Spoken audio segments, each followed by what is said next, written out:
আনন্দে হরিবল। তাই হে পুত্র, তুমি ক্ষণকাল অপেক্ষা করে তোমাকে সংস্কারটা করে দিই। মাতৃগর্ভ থেকে এসেছো, কিন্তু তোমাকে মন্ত্রতন্ত্র এবং যজ্ঞসূত্র আদি দিয়ে তোমার সংস্কারটা করে দিই, তারপরে যাবে। কে কার কথা শুনে?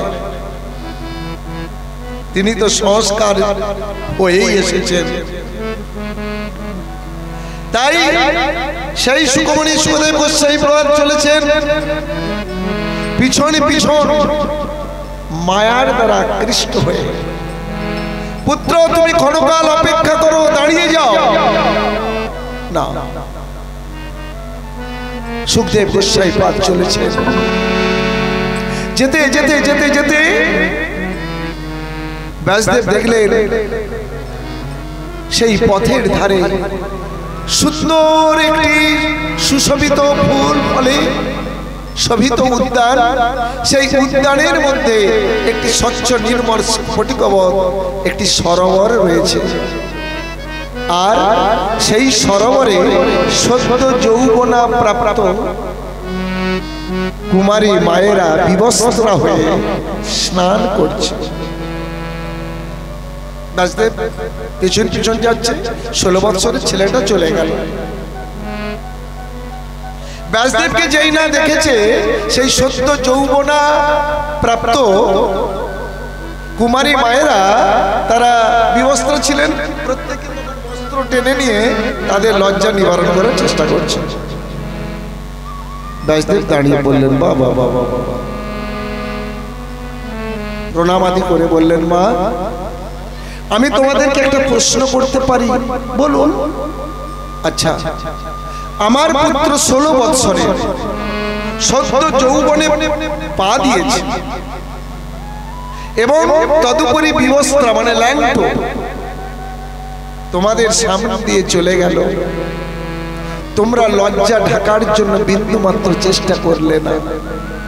আর আমি একটা বৃদ্ধ পক্ককেশ, তোমাদের দাদুর বয়সী, আমাকে দেখা মাত্রই তোমরা সবাই বস্ত্র দ্বারা নিজের লজ্জা ঢাকার জন্য চেষ্টা করছো। এর কারণটা কি জানতে পারি? কুমারী মায়েরা বলছে, হে মহাত্মাজি, আপনার পুত্র 16 বৎসরের বিবস্ত্রা চলে গেল, আমাদের লজ্জা হয় না কেন? আপনার ওই পুত্রের কাঁচ আর কাঞ্চন দুটোই সমান। কোনটা নারী কোনটা পুরুষ দুটোই সমান। আপনার পুত্রের কোনো লজ্জা ছিল না, লজ্জা নাই। তাই আপনার পুত্রকে দেখে আমাদের লজ্জা হয় না। কিন্তু আপনি সারা শরীরটা ঢেকে রেখেছেন বস্ত্র দ্বারা, আপনার লজ্জা আছে। তাই আপনাকে দেখে আমাদের লজ্জা হয়েছে। বলো রাধে রাধে রাধে রাধে। ঢ্যাবনা সাহেব যদি বেরিয়ে পড়ে, আমরা কিন্তু খুব চেঁচামেচিও করিনি, ডাকাডাকি করিনি, লাঠি সেটা নিয়ে কিন্তু তেড়ে যাই না, যাই কি? কিন্তু যদি 1.5 চাকর একটা দুধে করে সেখানে বেরিয়ে পড়ে না, একদম 500 লোক জোগাড় করে ফেলবে। কারণ ঢামনা সপ্তাহ দেখে এই ছেড়ে ছেড়ে ও ঠিক চলে, তার বিষ নেই, তাই তাকে তার হিংসে নেই বলে আমার হিংসে হলো না। কিন্তু 1.5 চাকর হলে কি হবে? এর যে বিষ আছে, হিংসে আছে, তাই একে দেখে আমরা আমার হিংসার উদ্বেগ হলো। বলো রাধে রাধে। তাই সাধুগুরু বৈষ্ণব চেনা যাবে কি করবে? তার হিংসে থাকবে না, ক্রোধ থাকবে না, মায়া আসবে কিন্তু খণ্ডন করবে। মায়া তো থাকবে, সবার থাকবে। সাধুগুরু বৈষ্ণবের রোগমেঘ হবে না? হবে তো। কিন্তু করুণাময়ের করুণায় সেই সমস্ত সমস্যা বিঘ্নরাজ তো বিঘ্ন ঘটাবে, বিঘ্নরাজ তো বিঘ্ন ঘটাবে, তার জায়গা সে করবে না। কিন্তু ভগবানের অশেষ বিশেষ করুণায় সেই বিঘ্নরাজ তোমাকে স্পর্শ করে দিয়ে চলে যাবে। বলো রাধে রাধে। বিপদের স্বরূপ আছে, যন্ত্রণার স্বরূপ আছে, ব্যথার স্বরূপ আছে, সবারই স্বরূপ আছে, তাদেরকে দেখা যায় না। তারা আমাকেও স্পর্শ করবে, একজন সাধু সন্তকেও স্পর্শ করবে, সবাইকে স্পর্শ করবে, কিন্তু যে ঘটনাটা ঘটাতে এসেছে সেই ঘটনাটা ঘটাতে পারবে না। বলো রাধে রাধে। যদি তুমি ভগবানের শরণাপন্ন হও, তোমার গাড়ি অ্যাক্সিডেন্টে মৃত্যু আছে অবধারিত, এরকম বহু প্রমাণ আছে, দৃষ্টান্ত রয়েছে। দেখা যাক তোমার পায়ের উপর দিয়ে গাড়িটা চলে গেল, একটু ব্যথা হলো, কি পাটা ভেঙে গেল, এক্সরে করলে, প্লাস্টার করলে, ইত্যাদি ইত্যাদি। বলো রাধে রাধে। সেটিকে মেনে নিতে হবে যে করুণাময়ের করুণায় আমার আজ মৃত্যু ছিল। আমরা কি বলি, আমার কেন এমন হলো। স্বয়ং জয়দেব পদ্মাবতী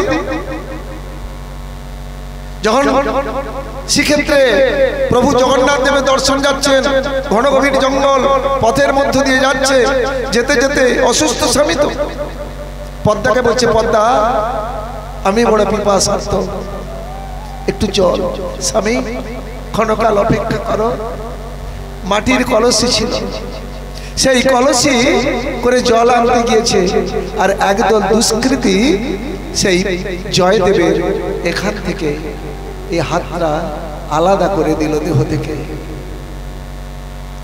রুধিরে রক্তে চারিদিকে বয়ে যাচ্ছে, অচৈতন্য হয়ে জয়দেব পড়ে আছে। পদ্মা কলসি ভর্তি জলের চিৎকার করে উঠলেন, স্বামী কেন?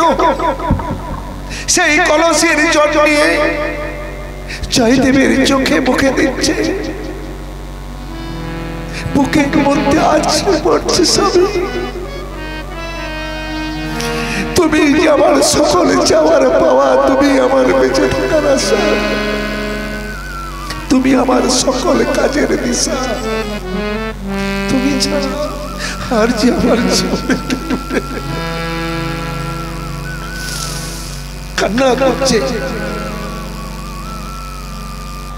কিছুক্ষণ পরে জয়দেব চোখ মিলে চাইল, পদ্মা ও পদ্মা কেন কান্না করছো? জানো তো পদ্মা, আজকে আমার মৃত্যু ছিল, কিন্তু প্রভু জগন্নাথ দেবের ইচ্ছায় আমার এই দক্ষিণ হস্তটাই কেবল গিয়েছে। বলো রাধে রাধে। তাই ভক্ত বলে না আমার কেন বিপদ হলো, আমার মহা বিপদ ছিল, আমার কর্মের ফল,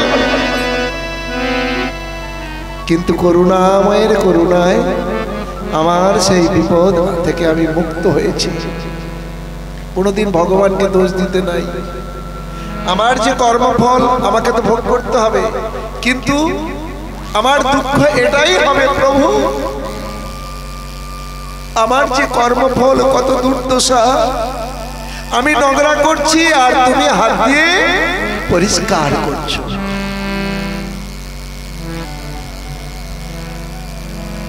এই হবে বৈষ্ণবের কথা। তাই